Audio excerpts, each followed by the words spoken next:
இது வந்து 4 முறையில இந்தியால பயிர்றாங்கப்பா. இதுக்கு வந்து 4 முறை 4 வேஸ். என்னென்ன முறைகள் அப்படின்றத நோட் பண்ணிக்கோங்க. Hi good morning good morning. என்னென்ன முறைகள் அப்படின்னா ஃப்ளட். மொத்தமா வயல்ல வந்து தண்ணீரை நிரப்பி வச்சிருவாங்க. தண்ணீரை நிரப்பி வச்சு அந்த பாசனங்கள் அதுல வர பாசனம் பண்றது வந்து இந்த ஃப்ளட் மெத்தட். ஃபர்ஸ்ட் மெத்தட் ஓகேவா. ரெண்டாவது மெத்தட் என்ன மெத்தட் அப்படின்னா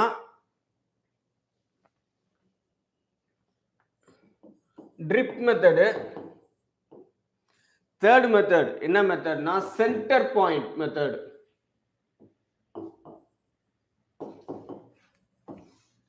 trip method centre point method ஓகேவா. அதுக்கு அடுத்து இன்னொரு மெத்தட் என்ன மெத்தட்னா ஸ்ப்ரிங்க்லிங் மெத்தட். இந்தந்த முறைகள்ல தான் இது நடத்தப்படுகிறது. வேளாண் இமிகிரேஷன் நீர்ப்பாசனம் செல்வது, சொட்டு நீர்ப்பாசனம், அந்த மாதிரி நிறைய விஷயங்கள் சொல்றாங்கல்ல, அதெல்லாம் இதுல வந்துடும் ஓகேவா. என்னென்ன முறைகள்ன்றத சொல்லியாச்சு. மண்ணுக்கு நம்ம செயற்கையா நம்மளா மழையை நம்பாம நம்மளே அளிக்கக்கூடிய நீர்ப்பாசனங்கள் தான் இவைகள் 4 வகைகளா போட்டுக்கிட்டு இருக்காங்க ஓகேவா. நெக்ஸ்ட் கொஸ்டின் போயிடலாம். Good morning Dharani. Which is the only sea surrounded by the water on all sides? Dead Sea, the Sargasso Sea, the South China Sea, Aral Sea. Answer not known. அனைத்து பக்கங்களில் நீரால் சூழப்பட்ட ஒரே கடல் எது?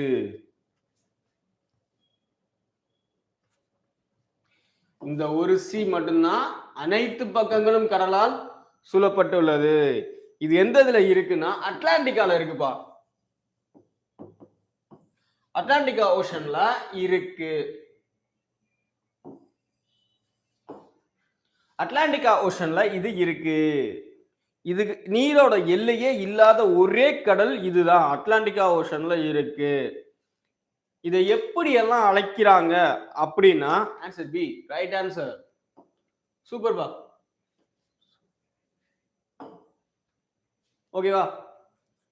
இதை எப்படிலாம் அழைப்பாங்க அப்படின்னு சொன்னா சர்கசம். சர்கசம். அந்த அதுக்கு அடுத்து என்னன்னா கோல்டன் ட்ரிஃப்ட். இது முக்கியமா அழைக்கிறது என்னன்னா golden drift. Golden drift algae. Golden drift algae அதாவது இது ஒரு நீர் மேல ஃப்ளோட்டிங் ஆகுமா. கோல்டன் இது கோல்டு வந்து ஒரு ஃப்ளோட்டிங் மிதக்கும். தங்க கசடுகள் வந்து மிதக்குமா, அதனால இது வந்து கோல்டன் சொல்லுவாங்க. தங்க கசடுகள் மாதிரி மிதக்கும். அதுதான் இதோட கோல்டன் ட்ரிஃப்ட் ஆஃப் ஆல்கேன்றது இதோட one of the name. Answer கேட்கலாம். எப்படி இது கூட கேட்கலாம், ட்விஸ்ட் பண்ணி கேட்கலாம். உங்களுக்கு ரெடியா இருந்துக்காங்க ஓகேவா.